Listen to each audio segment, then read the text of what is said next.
tertolak, kecewa, takut, terbuang, tapi nggak nyadar, nggak tahu semua itu. Waktu itu tidak menyembuhkan katanya, tapi waktu itu menyembunyikan.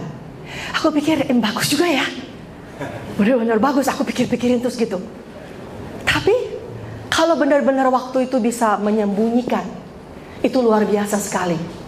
Karena kenyataannya, ternyata waktu itu tidak bisa menyembunyikan dengan sempurna. Karena dalam perjalanannya gitu, dia sembunyikan, tapi ada retakan di sana dan di sini yang tanpa sadar keluar ke permukaan. Dan kita nggak tahu tiba-tiba kenapa kita bereaksi begini, kenapa kita bereaksi begitu. Tiba-tiba emosi meledak-meledak misalnya gitu kan. Tiba-tiba istilahnya berasa sedih gitu kan, depresi, frustasi gitu. Karena semua itu tersembunyi. Kita tekan di dalam, semakin dalam kita tekan, retakan itu semakin keluar merembes ke kanan dan ke kiri. Karena itu, waktu pertama kali bangsa Israel keluar dari Mesir, Tuhan membawa mereka kepada perjumpaan yang pertama. Itu dibawa ke tempat yang namanya Marah. Di situ, waktu bangsa Israel mau minum, kan mereka udah capek ya, jalan terus dituntun oleh tiang awan dan tiang api ya. Jadi mereka ke Marah itu bukan karena maunya sendiri, tapi melalui tuntunan. Sampai di Marah, mereka mau minum, ternyata airnya pahit ya. Nah, disitulah keluar semua yang di dalam. Bersungut-sungut ya, kita bacakan. Marah bersungut-sungut gitu kan. Keluar yang namanya ketidakpercayaan kepada pemimpin keluar di situ. Ya kan, mempertanyakan kepemimpinan Musa gitu kan ya. Segala kepahitan, kemarahan, kekecewaan keluar semua. Kenapa Tuhan bawa ke Marah? Kenapa Tuhan merasa penting bahwa perjumpaan pertama itu adalah tempat yang namanya Marah? Karena Tuhan mau menyembuhkan hati bangsa Israel. Karena kita tahu bangsa Israel itu kan di dalam perbudakan 400 tahunan ya, di mana mereka disiksa, mereka ditekan, mengalami ketidakadilan, mereka bahkan anak-anak sulung mereka itu pernah dibunuh ya, intinya gitu kan ya. Jadi semua itu ditekan terus di dalam, ditekan terus di dalam bertahun-tahun, dan mereka pikir mereka baik-baik saja. Sampai Tuhan bawa ke tempat itu, keluarlah semua yang di dalam. Apa tujuannya Tuhan membawa ke Marah? Apakah Tuhan ingin menyakiti bangsa Israel? No. Karena Tuhan mau mengasihi.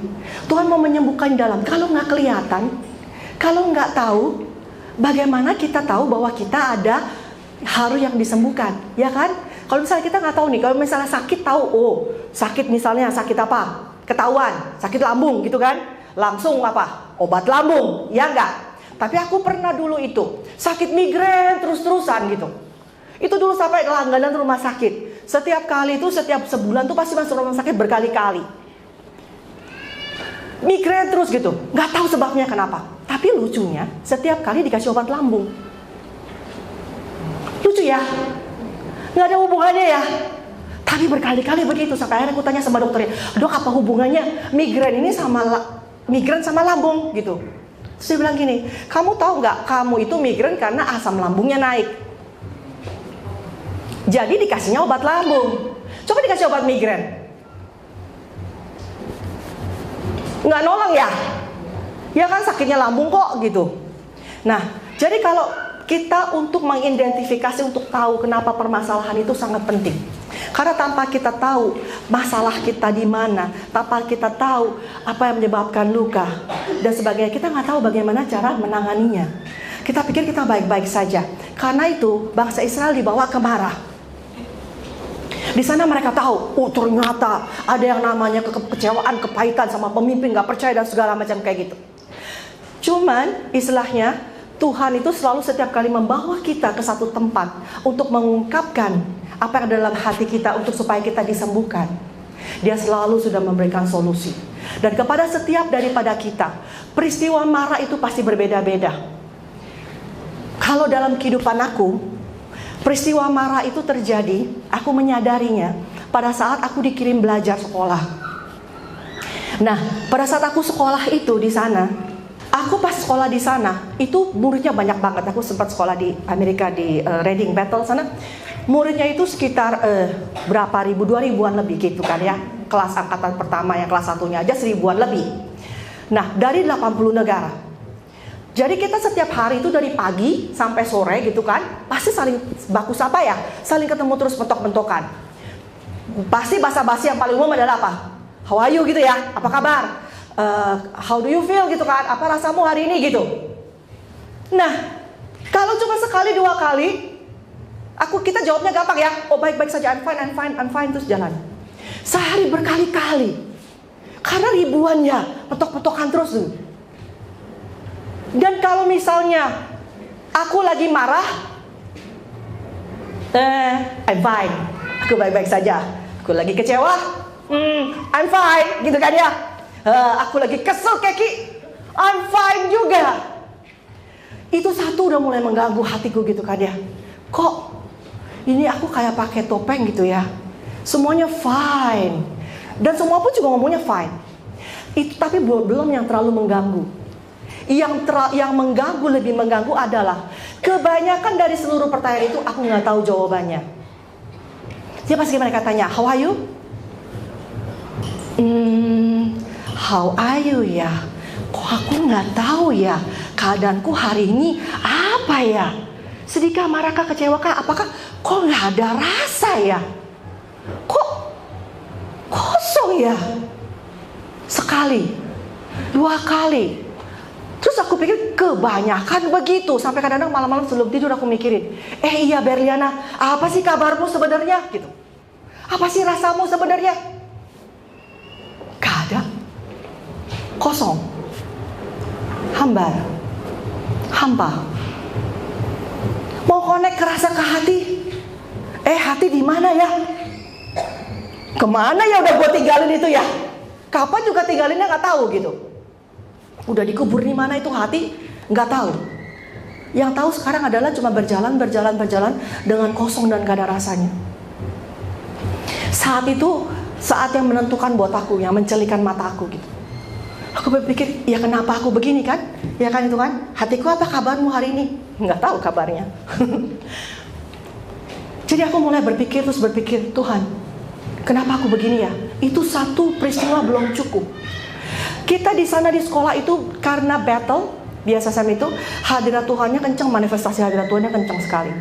Jadi tuh orang-orang yang manifest dalam kehadirat Tuhan tuh banyak banget. Kalau 1-2 orang itu masih lumayan. Aku mikir gini, dasar cari perhatian doang itu orang ya satu ya, pakai goyang-goyang segala, pakai gimana segala, cari perhatian doang. Tapi ini ratusan. Kok aku nggak rasa apa-apa ya? Mungkin bapak-bapak, ibu-ibu di sini pernah nggak yang istilahnya bikin fire tunnel, ditumpangin tangan gitu kan? Ya, ngerasain hadirat Tuhan kan? Itu dari ujung ke ujung itu banyak yang di tengah-tengah sudah nggak sanggup sampai situ. Aku bisa lewatin dari ujung ke ujung, nggak ada rasanya apa-apa gitu. Dan Roh Kudus mengingatkan, karena Roh Kudus di dalam kita tugasnya mengingatkan kan ya? Dia ngingatin, kamu dulu nggak gitu loh. Aku, dulu aku nggak gitu ya. Yalah dulu kamu pertama kali pas sama Tuhan cinta mula-mula, kamu itu istilahnya bisa ngerasain hadirat Tuhan loh. Bahkan kamu bisa merangkap perasaan hati dia lagi sedih, lagi senang, lagi apa, kamu bisa tangkap semua. Kok sekarang tiba-tiba nggak ada rasa apa-apa nih? Aku nggak tahu juga mulai dari kapan aku nggak punya perasaan apa-apa. Itu kayak seperti kodok gitu kali ya. Kalau kodok tuh dikasih ditaruh di panci, dikasih air dingin, terus kasih api yang kecil sekali gitu, itu tiba-tiba kodok itu mateng tanpa dia tahu ya. Coba kalau air panas dia lompat ya. Ini karena pelan-pelan dia matengnya kapan nggak tahu. Aku juga nggak tahu kapan itu proses terjadi. Tahu-taunya aku sudah nggak ada perasaan apa-apa sama sekali. Aku nggak bisa ngerasain happy terlalu happy, nggak bisa sedih. Semua nggak ada rasanya. Semua rasanya hambar. Lalu berjalan dengan sekarang ini ya, ditambahkan dengan pelayanan sekarang. Aku banyak sekali juga ketemu dalam pelayanan beberapa tahun belakangan ini, setelah Tuhan pulihin. Beberapa banyak orang tanya gini, kalau lagi pelayanan ke daerah, Ibu saya boleh bertanya? Ya silahkan, pertanyaannya apa? Ibu, saya ini dulu berapi-api loh, ngikut Tuhan. Saya berapi-api, bahkan saya karunia saya udah jalan, dapat karunia mimpi dan dia itu kepala dari youth, bawahan dia banyak banget gitu. Tapi kenapa sekarang saya ini gak ada rasanya apa-apa, Bu? Semuanya hambar. Saya melayani cuman karena istilahnya kewajiban. Saya melayani karena istilahnya cuman ya harus melayani. Tapi udah gak ada zilnya lagi. Kobaran itu gak ada, hatinya gak ada. Saya kenapa, Ibu? Satu lagi, pas aku lagi melayani persekutuan doa kan, aku duduk di pojokan aja gitu, karena lagi mau berdoa sendiri gitu. Tiba-tiba mataku diarahin ke satu pojok. Terus tiba aku dengar gitu, healing, kesembuhan dari luka batin. Terus aku liatin gitu orangnya kan. Akhirnya aku mau gak mau aku samperin. Begitu aku samperin, kepegang, terus aku tanya gini, kamu hatinya sakit ya? Kamu ada rasa sakit hati ya? Kamu terus kamu juga mengalami ada serangan-serangan gitu ya? Terus dia frustasi, depresi, dan mau bunuh diri ya? Terus dia bilang, dia nangis iya katanya, iya gitu. Ternyata dia bilang, tapi saya nggak tahu kenapa. Dulu kata saya jadi mahasiswa katanya gitu, saya nggak punya uang loh, Bu, katanya. Untuk makan, untuk minum itu susah. Tapi saya bahagia katanya. Saya bisa nyembah Tuhan, saya bisa menyanyi, bisa memuji Tuhan gitu. Sekarang dia udah kerja jadi suster. Saya nggak bisa nyembah Tuhan tuh, Bu, katanya rasanya hambar semua. Saya nggak berasa ada happy-nya sama sekali, Bu. Saya malah frustasi dan depresi. Saya kepengen bunuh diri. Kosong, Bu, kosong. Saya nggak tahu saya kenapa, tolongin saya, Bu, saya kosong. Jadi dalam perjalanan demi perjalanan, belum lagi yang ini aku alami sendiri juga gitu. Seperti papaku. Papaku lari ke Jakarta ya. Itu karena digebukin sama papanya sampai nggak tahan, dan sampai akhirnya lari pas lagi umur masih muda gitu dengan nggak bawa apa-apa, cuma baju doang. Di Jakarta tuh ngemper-ngemper dan segala macam gitu.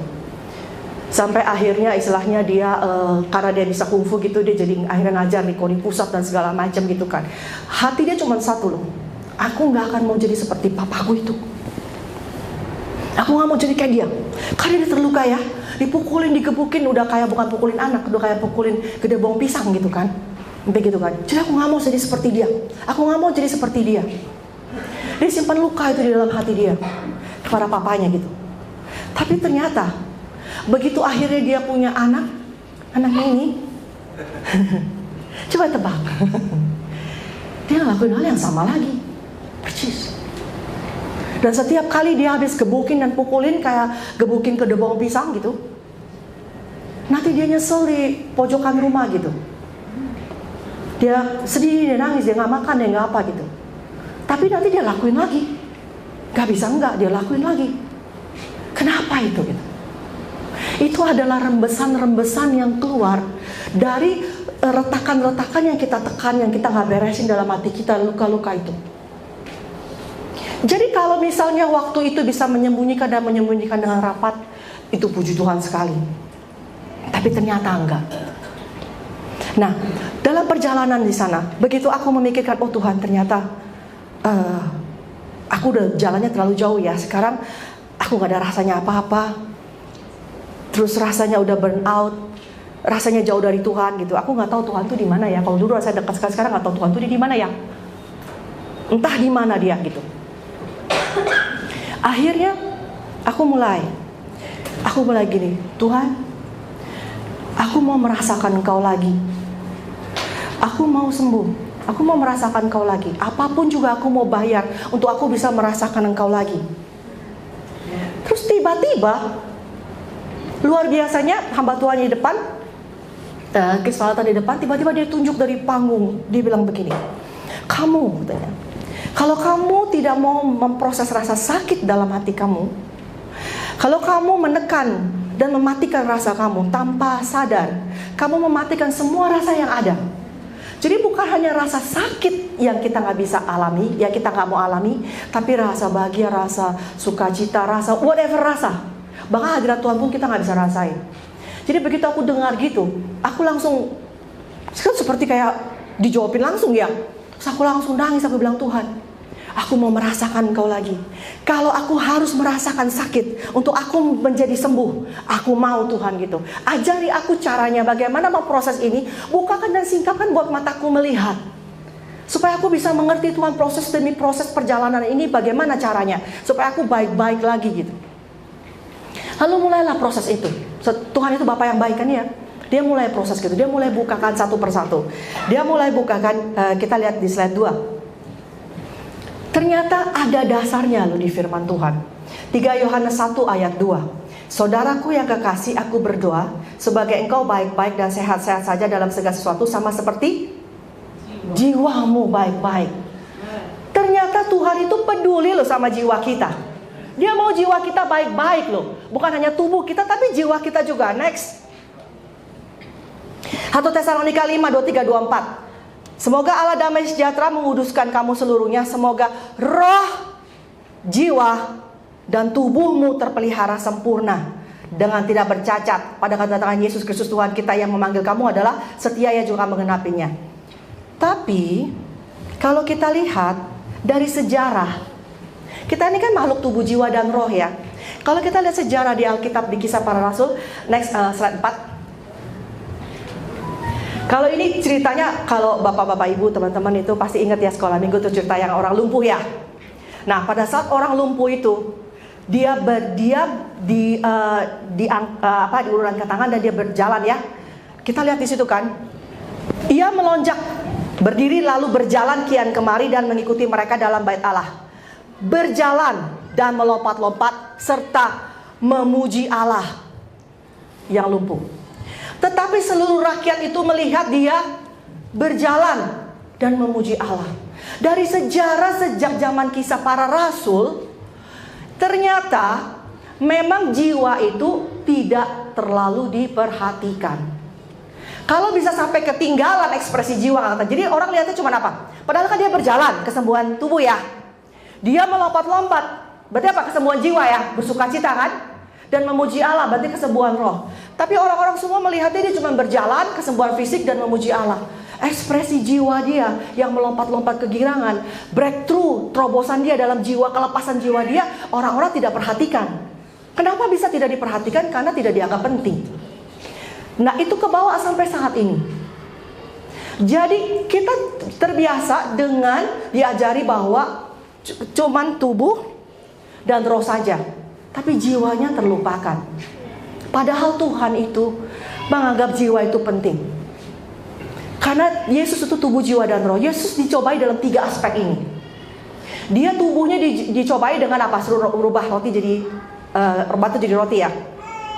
Jiwa dia juga dicobai loh, dengan disuruh melompat dari bait Allah. Kalau kamu benar anak Allah, lompat, nanti malaikat nantang. Jadi kan jiwa dia, harga diri dia, ya kan, jati diri dia itu diuji, dicobai. Habis itu baru spiritnya kan, kalau kau sembah aku, nanti aku kasih semua ini. Jadi Yesus dia bilang, Satan bilang sama Tuhan, kamu gak usah 3,5 tahun, sekarang aja aku kasih. Kan kamu datang mau menyelamatkan dunia kan, ini aku kasih nih semua dunia, tinggal suruh nyembah aku aja. Jadi kalau Yesus dicobai di 3 ini, kira-kira kita juga dalam kehidupan sehari-hari. Jadi kalau kita tidak tahu bagaimana cara memproses jiwa kita untuk menjadi baik-baik saja, kita akan terluka kanan dan kiri. Dan akibatnya hak kasih kita menjadi dingin. Suatu hari Tuhan berbicara sama aku begini. Dia bilang begini, pada zaman akhir pelanggaran akan meningkat dan kasih menjadi dingin. Terus aku mikir gini, apa hubungannya pelanggaran meningkat dan kasih menjadi dingin? Aku tanya, hubungannya apa? Kenapa pelanggaran meningkat, kasih menjadi dingin? Selalu dia jawabin gini, karena umatku itu nggak belajar bagaimana caranya supaya memproses emosi dengan benar, sehingga jiwanya menjadi benar. Karena tidak bisa memproses, jadi mereka menekan terus lukanya, mereka menekan terus. Lama-lama mereka menjadi mati rasa semua, mereka jadi nggak ada rasa apa-apa, lama-lama menjadi dingin semua. Jadi kasih menjadi, bisa bayangkan kalau kasih di mana menjadi dingin, gereja kasih menjadi dingin, gimana dunia ya? Jadi kalau kita tahu bahwa itu tanda akhir zaman dan gak bisa kita hindari, Artinya betapa pentingnya kita harus belajar bagaimana mengelola jiwa kita supaya selalu baik-baik. Karena pelanggaran itu akan terjadi terus menerus. Kayak kita lihat ya di slide 23 kali ya. Kita lompat ke sana saja. Ada lagi pelanggaran-pelanggaran yang nggak disengaja. Dalam kehidupan kita sehari kita nggak mungkin terlepas dari saling bersinggungan, ya kan ya? Salah paham disalahpahamin, ya kan? Salah asumsi, salah persepsi. Nah, ini salah satu pelanggaran nggak sengaja. Yang salah siapa ini? Yang satu bilang itu 6, yang satu bilang 9. Yang salah yang mana? Hah? Nggak ada yang salah. Ya kan? Masing-masing akan kekeh sama pendiriannya sendiri-sendiri. Aku nggak salah kok, ini emang 6 kok gitu. Yang itu enggak. Kamu gimana sih? Ini walaupun gimana pun ini 9. Kok kamu bisa bilang 6 gitu? Jadi akan bersinggungan, saling bertabrakan. Nggak ada maksud untuk jahat atau menyakiti, cuman cara pandangnya berbeda. Jadi luka itu bisa terjadi pada saat itu. Next 25. Nah, satu lagi. Kita lihat gajah gitu ya. Ini juga setiap orang, misalnya permasalahan tuh gajahnya. Setiap orang memandang itu dari sudut pandangan di mana dia berada. Nggak semuanya mereka itu dialah bagian buta di sini karena apa? Karena mereka nggak tahu secara keseluruhan, gitu kan? Orang yang pegang buntut mereka bilang ini pasti tali. Cara pandang dia, cara pikir dia. Yang lain bilangnya berbeda-beda. Kalau mereka ini semuanya diketemuin satu-satu dan nggak tahu caranya untuk bagaimana untuk memberikan kasih karunia kepada satu sama lain dalam mengatasi perbedaan, ini pasti akan ribut dan salah paham. Jadi tidak akan bisa menghindari terjadinya luka dalam kehidupan kita. Sengaja nggak sengaja. Luka bisa terjadi lagi juga gara-gara konflik kepentingan. Berapa banyak kita punya kepentingan yang berbeda. Masing-masing kayak di Yakobus 4 ayat 1-2 kan. Ada pertentangan, ada persisir karena masing-masing punya keinginan sendiri-sendiri. Yang satu mau begini, satu mau begitu. Dan mereka nggak dapat, lalu mereka jadi marah, mereka bertengkar, mereka berselisih paham. Ya kan? Lalu dari mana lagi luka itu? Dari trauma. Trauma itu adalah sesuatu kejadian yang membekas dalam kehidupan kita. Nggak peduli trauma itu udah 10 tahun, 20 tahun, 30 tahun, 50 tahun, mau berapa puluh pun tahun, atau hari ini dan 2 hari.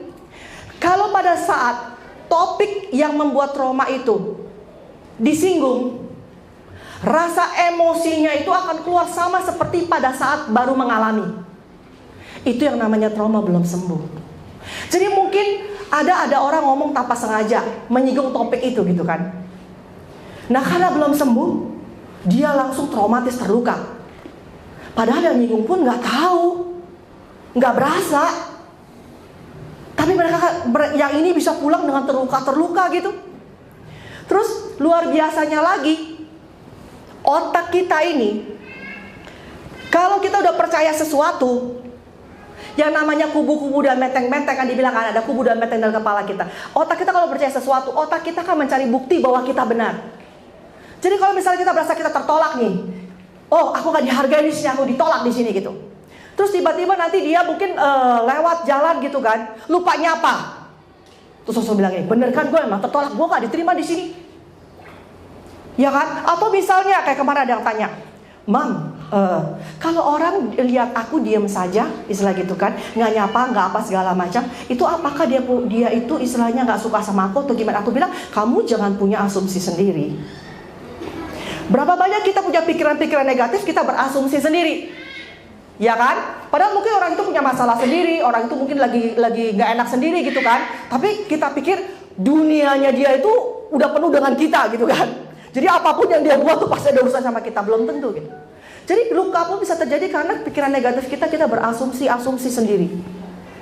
Jadi dari sini, dari beberapa banyak contoh-contoh, aku cuma mau menggambarkan betapa kita tidak bisa menghindari luka itu. Apapun juga, kekecewaan. Contohnya Musa. Alkitab pun menggambarkan dia kecewa banyak sekali. Musa kan dianggap pemimpin. Begitu bangsa Israel disiksa gitu, dia tolongin, terus malah dilaporin, dia kecewa kan. Misalnya gitu. Daud mengalami kekecewaan. Kekecewaan juga luka hati dan segala bisa karena sistem kepercayaan yang kita percayai. luka itu terjadi. Seperti Paulus, dia benar-benar berasa bahwa dia melakukan kebenaran buat Tuhan ya, dia melakukan semua buat Tuhan. Ternyata begitu dia ketemu Yesus, Yesus bilang, Saulus atau Paulus ya, mengapa kau menganiaya aku? Oh my goodness. Kalau kita baca Alkitab, saya rasa langsung dari saat itu langsung dia jadi rasul. Oh no, ternyata dia berapa tahun di padang gurun. Prosesnya ada untuk dia memproses segala lukanya, memproses segala mungkin hatinya, istilahnya dia bagaimana mengalami, istilahnya dia bunuhin itu semua anak-anak Tuhan, rasa dia penyesalannya, rasa dia nyakitin hati orang, semua ada prosesnya. Kita belajar untuk prosesnya. Bapak-bapak, ibu-ibu lihat, kalau aku bilang gini, binatang apa ini yang paruhnya panjang? Apa ini? Hah? Yang paruhnya panjang. Bebek, ya kan? Kelihatan nggak jadi bebek dia? Ya kan? Tapi kalau dapat gambar bebeknya? Ya. Tapi kalau aku bilang, pertama kali aku bilang gini, binatang apa itu yang kupingnya panjang di belakang?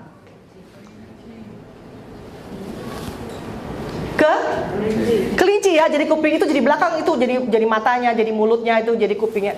Jadi dari gambar ini tuh menjelaskan juga bahwa kadang-kadang dalam kehidupan kita, doktrin pertama yang diajarin, misalnya pengetahuan apa yang diajarin, itu pertama kali yang diajarin itu yang membentuk pola pikir kita, sistem kepercayaan kita. Kalau dari pertama aku arahinnya itu bebek, gini, orang lihatnya kan jadi bebek aja gitu. Tapi kalau aku pertama kali bilangnya itu kelinci duluan, orang lihatnya kan itu kelinci. Jadi ternyata dalam kehidupan kita sehari-hari, berbenturan itu banyak terjadi karena apa? Karena masing-masing kita ini dibentuk oleh pola pikir, kebudayaan kita, ras kita, keluarga kita. Dalam bergereja pun juga begitu. Intinya begitu. Jadi pasti itu bentrokan seperti itu terjadi. Nah, kembali ke cerita aku. Pada saat aku mulai menyadari itu, terus lalu aku bertanya sama Tuhan, Tuhan tolong ajari step per step.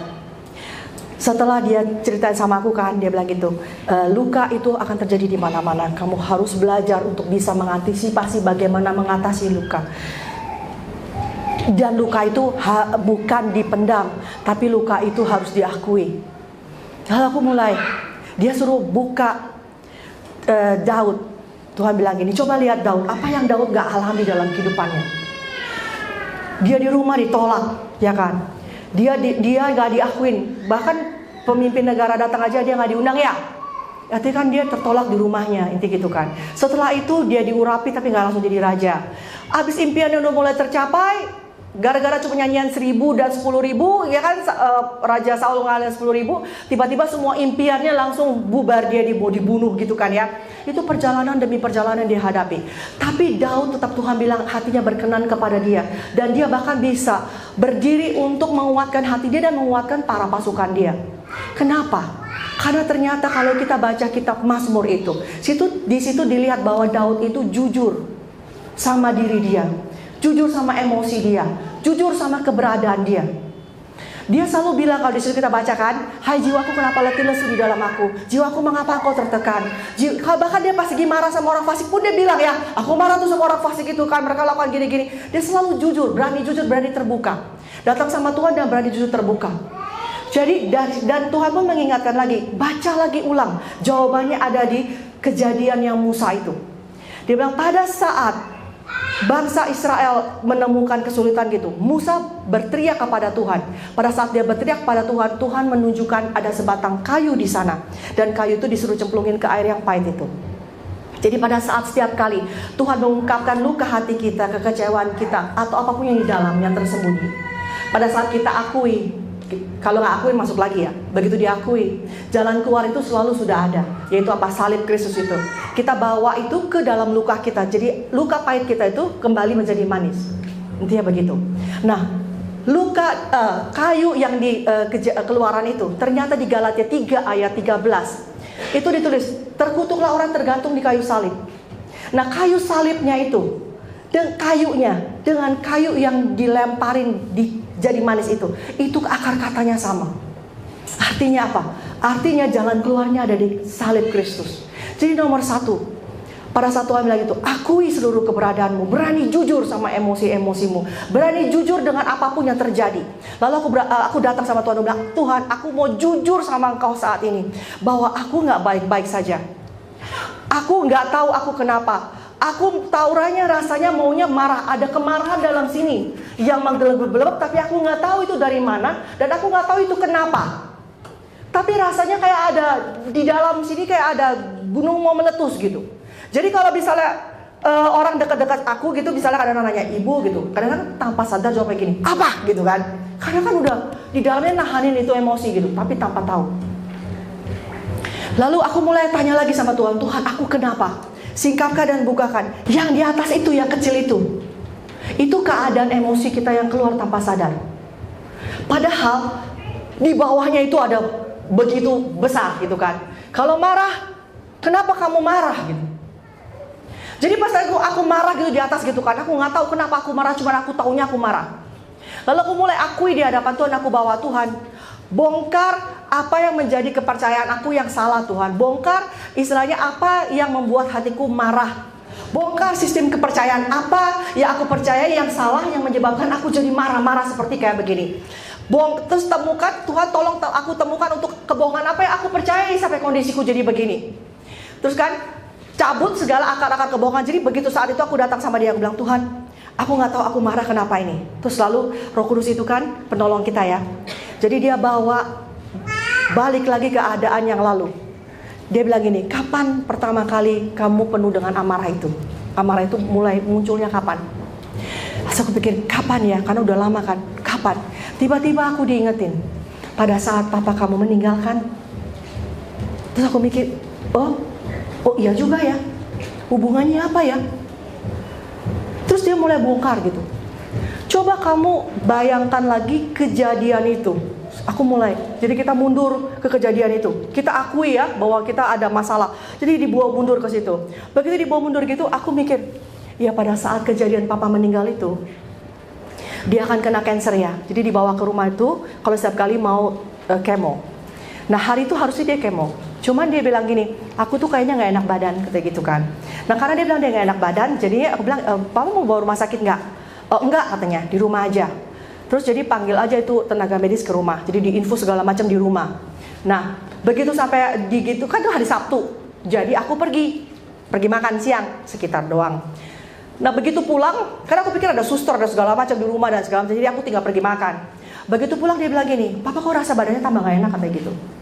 Lagi ngomong, itu tiba-tiba nyembur darah.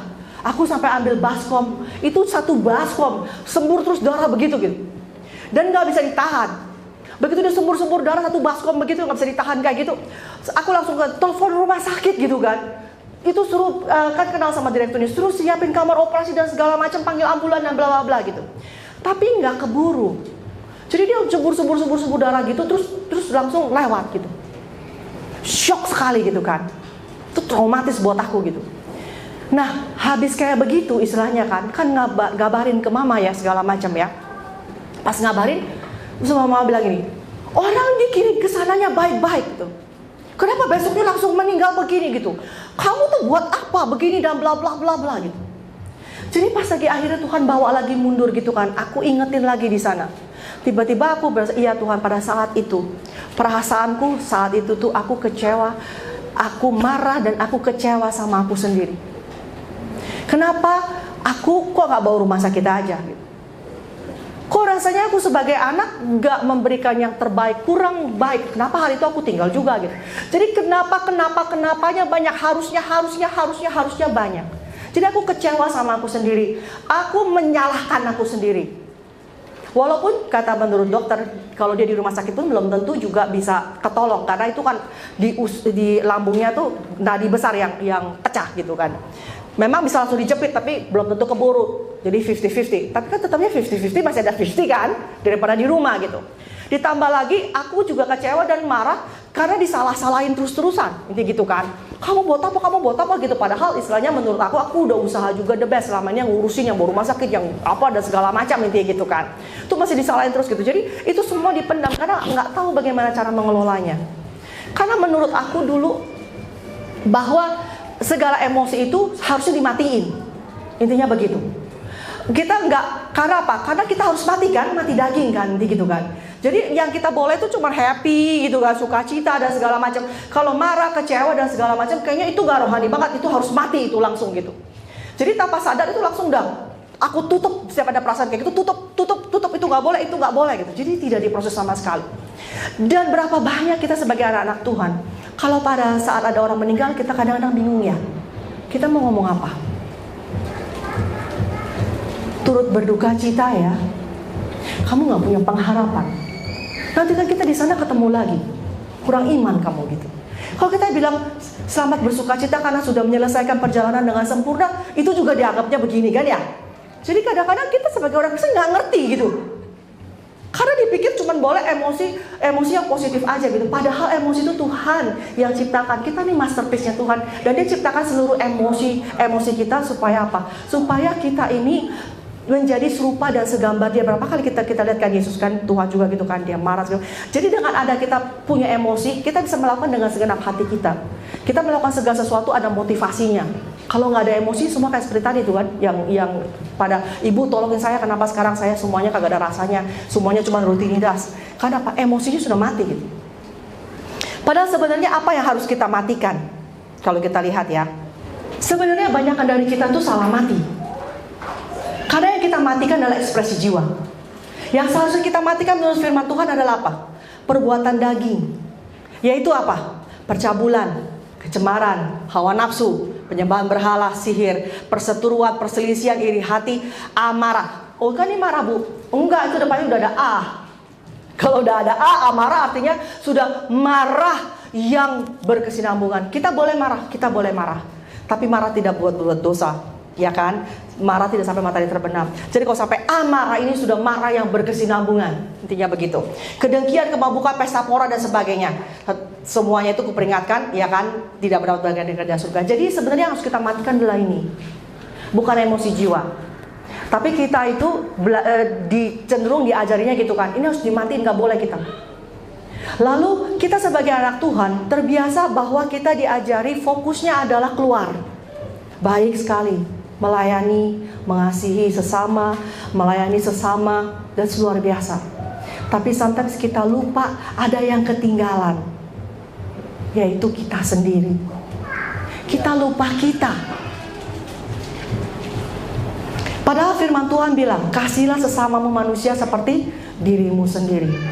Jadi kalau dibilang kasihlah sesamamu manusia seperti dirimu sendiri, jadi artinya kamu cuma bisa mengasihi sesamamu seperti batasannya engkau mengasihi dirimu sendiri. Kalau kamu nggak tahu bagaimana cara mengasihi dirimu sendiri, kamu kita keras terhadap diri kita tolak diri kita, bagaimana kita bisa mengasihi orang lain? Karena seberapa besar kita mengasihi diri kita, seberapa besar kita menerima diri kita, sebesar itu kita menerima orang lain. Kita akan mengizinkan orang lain mengasihi kita hanya sebesar kasih kita akan diri kita. Karena kita akan pikir gini, kalau kita ada orang mengasihi lebih daripada kita mengasihi diri kita, terus kita akan pikir gini, kalau aku izinin dia dekat-dekat terus, nanti lama-lama dia lihat aku ketahuan yang selama ini di belakang-belakang gitu kan, nanti pasti dia tolak aku. Jadi sebelum orang itu tolak, kita tolak duluan. Jadi akibat dari gak mengerti bagaimana mengelola emosi dan mengelola luka, akibatnya jadi merembet kemana-mana. Kita jadi terisolasi. Aku ingat waktu masih kecil itu, karena papa didikannya keras, dan dia ingin anak laki. Salah satu luka karena tertolak. Dia ingin anak laki kan, lahirnya perempuan. Jadi dari kecil aku tuh diajarinya kungfu, shaolin, judo, whatever. Jadi kalau nggak seneng, sini lo kita tonjok-tonjokan atau kita banting-bantingan gitu. Nggak ada boneka-bonekaan, intinya begitu. Nggak belajar masak itu pas lagi menikah doang, itu pun juga sebentar, nggak lulus sampai sekarang. Nah, jadi karena begitu, aku nggak tahu bagaimana membawa diriku sebagai perempuan. Waktu sekolah, pas lagi sekolah perempuan semua, it's okay. Begitu masuk SMP campur, nah itu masalah. Karena aku nggak tahu bagaimana memperlakukan diri aku sebagai perempuan. Jadi pas lagi ada laki dan perempuan itu aku pikir laki sama semua, karena temanku laki semua kok. Kan kita tonjok-tonjokan, guling-gulingan, pukul-pukulan. Gak ada teman perempuan gitu kan.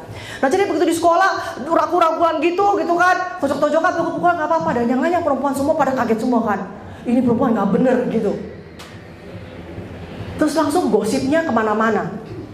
Pada saat gosip kemana-mana, dibully kan jadinya kan. Gak bisa bawa diri juga. Jadi setiap hari tuh aku stres. Minumnya obat penenang terus gitu sampai hampir gak bisa sekolah. Sampai akhirnya satu hari aku memutuskan gini, aku ini mau punya masa depan atau aku ini istilahnya mau jadi begini ya, jadi kecanduan obat gitu. Akhirnya aku memutuskan enggak, aku mau punya masa depan. Dan aku memutuskan bahwa aku tidak perlu semua orang. Aku cuma perlu aku sendiri saja dan Tuhan. Jadi tuh di sekolah tuh aku udah gak peduli sama orang. Kuping nih udah gak kedengeran apa-apa gitu. Jadi masuk sekolah, pulang sekolah begitu aja gitu. Orang lewat aja kayak laler gak kelihatan. Laler lebih kelihatan, dia gak kelihatan. Lewat gitu aja. Akibatnya luka lama yang gak aku proses. Dan aku gak tahu cara memprosesnya. Akibatnya begitu semakin besar. Aku tuh sekolah SD teman satu, bubar SD hilang. SMP teman satu, bubar SMP hilang. SMA teman satu, bubar SMP. Terus begitu sampai kuliah. Satu juga gara-gara tuh buat untuk nyontek atau gak minta catatan. Nggak ngerti cara bergaul, nggak bisa. Begitu udah semakin umur, lama-lama kesepian dong ya, nggak punya teman. Siapa-siapa punya teman gitu. Aku nggak punya teman. Aku bilang, Tuhan, aku kenapa ini? Aku kesepian. Aku punya teman. Ada satu istri dokter itu luar biasa banget, baik banget. Berusaha mau berteman sama dia nggak bisa loh. Sampai dia bilang gini sama anakku, tante ini salah apa sih sama mama kamu? Berteman susah banget. Aku juga dalam hati gini, iya gue juga mau berteman sama lu, susah banget. Kenapa ya? Kagak bisa gitu. Bukan kagak mau, kagak bisa. Sampai karena aku mulai belajar memproses ini kan, aku tanya sama Tuhan lagi, Tuhan, aku punya masalah ini. Jadi berani satu mengakui, Tuhan, aku punya masalah ini. Aku gak bisa berteman. Singkapkan sama aku kenapa, kebohongan apa yang aku percayai, ketakutan apa, kenapa ini gitu. Sampai akhirnya dia balikin ke belakang lagi. Sampai kebalik ke awal mulanya kenapa, oh ya aku dulu dibully, aku dulu sakit hatinya, aku gak ngerti cara prosesnya. Jadi aku pendam begitu dan aku memutuskan. Berapa banyak dari kita mau bikin sumpah-sumpah atas diri kita sendiri, janji-janji atas kita sendiri. Kelihatannya tuh janji itu lewat begitu aja, tapi enggak. Sebelum janji itu kita batalin, tembok itu masih ada. Dan itu tanpa sadar. Jadi tanpa sadar aku memenjarakan diri aku sendiri. Gak bisa berteman, gak bisa bergaul. Sampai akhirnya Tuhan tunjukin gitu, itu kamu bikin sumpah atas diri kamu sendiri, bahwa kamu istilahnya tidak mau peduli sama orang dan kamu gak butuh orang. Aku bilang, oh my goodness. Aku bilang, Tuhan ampuni aku, dulu aku begitu. Sekarang aku gak perlu tembok itu lagi. Sekarang aku tahu istilahnya bagaimana memproses hatiku. Aku sekarang ada Engkau Tuhan. Dan sekarang aku rubuhkan tembok itu. Aku undang masuk. Pada saat aku melakukan kayak gitu, setelah berapa lama, tiba-tiba bisa berteman 1, 2, 3, 4 gitu. Terus sampai mamaku bilang ini, kok kamu sekarang berubah temannya jadi banyak ya, katanya gitu. Yang tadinya mustahil, kelihatannya gak mungkin diusahain seperti apapun, tiba-tiba berjalan begitu aja dengan mudah. Setelah kita datang kepada Tuhan dan kita akui, pada saat berasa bahwa ada kekecewaan dan kemarahan dan luka, setelah tahu seperti itu, lalu kita bawa sama Dia. Firman Tuhan mengatakan, berbahagialah orang yang berduka. Karena pada saat kita berduka, kita dihiburkan. Dia dapat penghiburan. Jadi jika kita tidak mengizinkan diri kita berduka, kita nggak dapat penghiburan. Jadi setelah aku tahu permasalahannya, intinya ternyata kecewa, kemarahan dan segala macam, gitu kan. Terus aku mulai istilahnya bawa satu persatu itu ke salib, akuin ke Dia. Bilang, Tuhan, aku marah, aku kecewa, aku begini, aku begitu, aku begini, aku begitu. Lalu setelah aku bawa ke Dia gitu kan, aku tangisi satu persatu perasaannya. Kita akui itu. Dan gak apa-apa, kita ambil waktu untuk kita berduka. Kecewanya, marahnya, sedihnya gitu kan, diperlakukan seperti kayak gitu, aku bawa ke Dia dan aku tangisin satu-satu. Setelah aku tangisin satu-satu, mulai lepaskan pengampunan. Kenapa? Karena dengan kita lepasin pengampunan, kita lepas. Kita let it go. Kita lepasin itu dengan kita lepasin dengan ikhlas. Kita lepasin masalah itu dengan ikhlas. satu persatu. Jadi aku ampuni diri aku sendiri. Karena istilahnya aku berasa bahwa aku tidak melakukan yang terbaik. Aku maklumin aku gitu kan. Aku kasih karunia kemurahan untuk aku sendiri. Dan aku lepasnya itu. Dan aku mulai ampunin mamaku. Karena apa? Karena pada saat itu kan dia juga sedih, dia terluka dan segala macam. Aku ampuni dia satu gitu kan. Aku ampuni satu, lepasin satu. Sampai rasanya bobot di sini itu lepas. Itu pilihan kita. Karena firman Tuhan mengatakan istilahnya pada saat kita mengampuni, kita diampuni juga. Dan pada saat kita mengampuni, kita terlepas dari apapun juga. Jadi pada saat kita lakuin itu, kita lepasin satu-satu, kita pun terlepas dari semua ikatan-ikatan yang membelenggu kita, yang seakan-akan kita jadi gak susah napas, gak bisa bergerak gitu. Satu persatu datang sama dia. Dan mulai cari tahu. Kayak lalu itu kan. Karena aku berasa aku sendiri, karena aku karena nggak ada rasa lagi, aku berasa Tuhan tuh jauh sekali. Entah dari mana gitu. Aku berasa bahwa aku kayaknya udah kayak dibuang, udah bukan kayak anaknya. Kenapa? Karena dipanggil pun nggak ada jawaban dan nggak ada rasanya lagi. Dulu aku bisa ngerasain dia ketawa dan segala macam, aku bisa ngerasa. Sekarang nggak ada rasa apa-apa. Sampai akhirnya aku bilang, Tuhan, ini efeknya dari kemarin aku nahan rasa kemarahan dan segala macam itu. Akhirnya dia jawabin begini, kalau kamu berasa bahwa kamu sendirian dan aku jauh, kamu percaya suatu kebohongan. Karena yang benar di Yohanes 14, 15, 17 mengatakan bahwa Yesus tinggal dalam kita tinggal dalam dia. Kita ini hidup, bergerak dan berada dalam dia. Terus dia kasih gambaran aku seperti bayi dalam kandungan ibu gitu ya. Kita di dalam dia melakukan segala sesuatunya. Dan dia dan Bapa tinggal. Dia bilang kurang dekat apa lagi katanya. Kenapa kamu bisa merasa jauh? Kamu merasa jauh karena kamu percaya satu kebohongan. Karena kamu mati rasa, ditambah lagi kamu percaya karena kamu mati rasa, dibohongin kamu mau gitu. Jadi aku berasa, oh ya beneran, jauh, makin lama makin jauh. Terus lalu dia kasih gambar gini, coba ya, kamu kan suka baca novel. Kalau saat kamu baca novel, orang di sebelah kamu ada pun kamu berasa nggak? Aku bilang ya nggak berasa.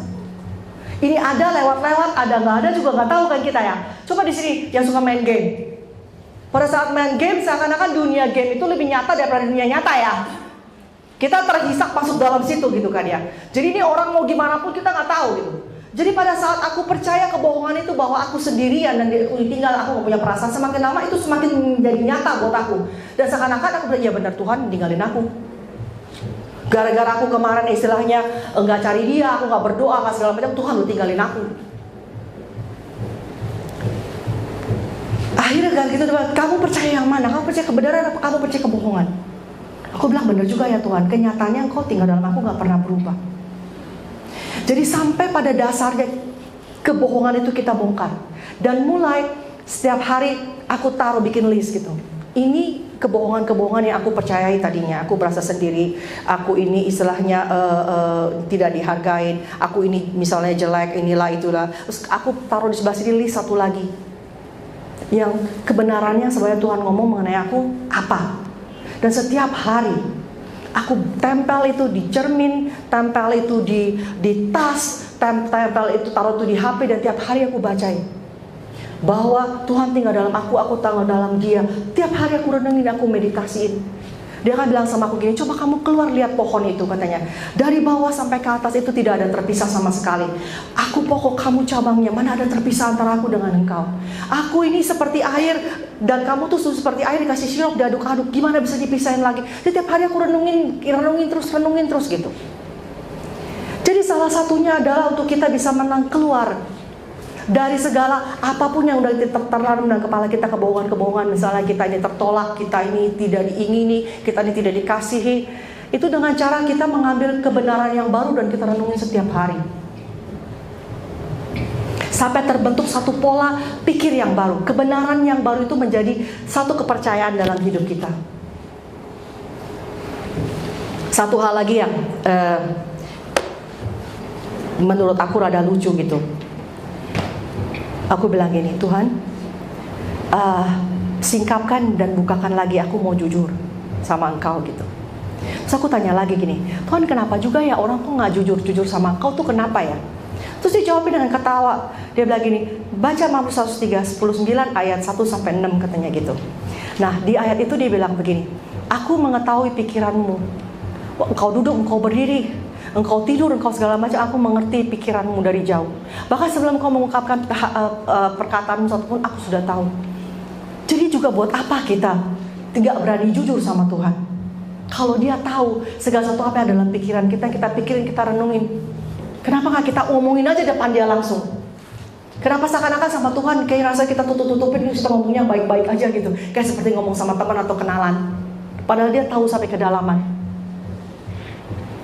Lalu aku bilang, iya Tuhan kenapa juga ya? Terus dia ngomong satu hal lagi yang menurut aku juga membuka mataku gitu. Dia bilang gini, iya karena apa? Karena sebagian daripada umatku itu tidak mengenal aku. Mereka nggak tahu bahwa aku adalah Bapak. Bagi mereka aku adalah bapak yang baik. Kisah anak bungsu itu, anak bungsu itu pas kembali kepada bapaknya, itu dia masih bau babi loh. Dan dia pulang pun bukan karena dia bertobat, tapi karena dia cuma mau makanan dia anak aja. Ini kebudayaan Yahudi kan, bahwa babi itu haram, tapi dia sampai merawat babi dan bahkan sampai mau makanan babi. Dan dia pulang ke bapaknya dengan, kalau dia sampai mau makan makanan babi, artinya dia nggak mungkin bisa beli shampoo ya, atau sabun, atau baju gitu kan. Mendingan beli makanan kan ya. Nah artinya kan bisa dibayangin bajunya, sabunnya, baunya kayak apa. Tapi bapaknya tuh peluk dia dan ciumin dia gitu. Dia belum bilang apa-apa loh. Dia baru mau mikir-mikir dalam perjalanannya gitu kan. Aku mau tawarin pekerjaanku, aku kan jadi pekerja saja, aku kan jadi begini saja gitu. Tapi dia lupa jati diri sebagai anak. Tapi bapaknya nggak lupa. Bapaknya nggak perlu pekerjaan dia untuk membuktikan bahwa dia udah bertobat, dan membuktikan dia maksudnya dia bisa menghasilkan sesuatu, enggak. Dia lari nyongsong anaknya, dia peluk karena apa? Karena itu anaknya. Dan dia mengasihi anaknya. Alkitab itu mungkin gak bisa menggambarkan seluruh Tuhan kita itu, kebesaran dia. Tapi cukup untuk menggambarkan karakter dia. Salah satu contohnya itu, bapak itu. Dia sebagai bapak itu pasti sakit hati. Karena anak bungsunya kan bilang minta hartanya kan. Kebudayaan Yahudi kan, kalau diminta harta sebelum meninggal, artinya anaknya ngomong gini, Bapak mulai saat ini juga di mataku kau sudah mati ya. Kan begitu. Sebagai bapak terluka dan sakit hatinya ya. Tapi kita lihat, walaupun disakiti hati, dilukai hatinya, dia menantikan anaknya pulang. Saat itu gak ada WA, gak ada teks, gak ada telepon. Tapi dia tahu pada saat anaknya pulang, dia lari Uber. Dan dia angkat itu jubahnya. Itu kebudayaan Yahudi nggak boleh loh. Dia angkat dikasih lihat tungkainya, itu mempermalukan. Dia kan bangsawan. Tapi dia nggak peduli. Dia lari, dia Uber anaknya. Kok dia tahu kapan anaknya pulang? Karena apa? Karena dia menanti-nantikan setiap hari dengan sangat rindu. Dan dia jagain anaknya. Di Ulangan 21 ya 18-21 itu kebudayaan sana. Kalau sampai anak kurang ajar dan orang tua udah nggak bisa ngajar lagi, itu anak harus dibawa ke gerbang kota, diserahin ke para pemimpin. Anak tuh ditimpukin batu sampai mati. Untuk sebagai contoh, dia lari Uber sampai jangan sampai keduluan orang-orang sekotanya. Begitu kasihnya dia. Anak itu nggak perlu ngomong A, I, U, E, O. Jadi Tuhan bilang gini, umatku tuh nggak sadar kalau aku tuh seperti itu kasihnya. Jadi mereka takut, mereka nggak berani terbuka. Padahal mereka nggak terbuka pun, aku juga tahu semuanya. Tapi butuh pengakuan untuk ada pemulihan. Lalu setelah itu pun juga si bungsu begitu kembali, kita kan sebanyakan cerita sampai si bungsu kembali ya, dikasih cincin dan segala macam dan bla bla bla. Tapi kita lupa satu hal. Si bungsu waktu dia pergi itu dia ambil bagian dia loh. Semuanya. Jadi kalau perusahaan sahamnya udah diambil semua ya. Artinya sekarang yang punya sisa punya siapa? Si sulung. Maka itu kan pas lagi si sulung ngamuk, bapaknya bilang ini kan semua punyamu. Punya si sulung. Jadi walaupun dalam kehidupan kita ada konsekuensi harga yang kita bayar karena kebodohan kita atau tingkah laku kita salah, Bapak tetap terima kita. Dan konsekuensi yang kita jalani pun pada saat kita menjalani konsekuensinya, kayak si bungsu kan, hartanya udah gak ada tuh, ya kan? Jadi harus kerja buat kakaknya nanti tuh, ya kan? Pada saat itu pun yang namanya lembah kekelaman, dia bilang apa? Pada saat lembah kekelaman pun aku tetap ada di sana kan? Lembah kekelaman bisa terjadi karena kebodohan kita, karena kesalahan kita, karena segala macam. Tapi dia tidak pernah tinggalin. 139 Mazmur itu ayat 7-12 dia bilang gini, walaupun aku sampai terbang ke ujung bumi, sampai membuat tempat tidurku pun di dunia orang mati pun, Engkau ada di sana. Pada saat aku katakan bahwa biar seluruh kekelaman ini menyelimuti aku, terangmu tetap ada. Dan dia Bapa yang selalu tidak pernah menyia-nyiakan segala kesempatan. Firman Tuhan katakan di Roma, dia bilang gini kan, Allah turut bekerja dalam segala hal untuk mendatangkan kebaikan bagi kita. Iya kan? Kalau turut bekerja artinya apa? Kita yang kerja, dia yang turut ya. Tapi dia gak pernah nyanyiakan segala sesuatu. Jadi pada saat kita karena kebodohan kita pun kita jatuh dalam masalah, dia tetap ada di sana buat kita. Dia tetap berusaha untuk mengubah, bekerja sama dengan kita, mengubah yang buruk itu menjadi kebaikan buat kita. Jadi dengan ini aku mengajak teman-teman, ibu-ibu, saudara-saudara, adik-adik aku gitu ya. Mari kita berani menghampiri tata kasih karunia Allah. Untuk kita dapat pertolongan pada waktunya. Dan kita sadar dan kita tahu bahwa kita punya Bapa yang baik. Nggak perlu kita dalam segala sesuatu menanggung sendiri. Atau misalnya gini, seperti Adam gitu kan ya, pas dia jatuh dalam dosa, dicariin sama Tuhan pun dia lari ngumpet pakai daun itu ya, fig itu ya. Kenapa? Karena dia nggak tahu bapaknya siapa. Karena dia takut. Kalau kita tahu Bapa kita Bapa yang baik, pada saat kita jatuh dalam masalah apapun juga dalam kehidupan kita akan lari kepada Dia. Ya kan? Anak kecil kan gitu kan? Ya nggak Pastor Yoel ya? Kalau ada masalah kan nangis, Mama, Papa gitu kan, malah lebih cari gitu. Untuk dibantu, untuk mendapat pertolongan pada waktunya.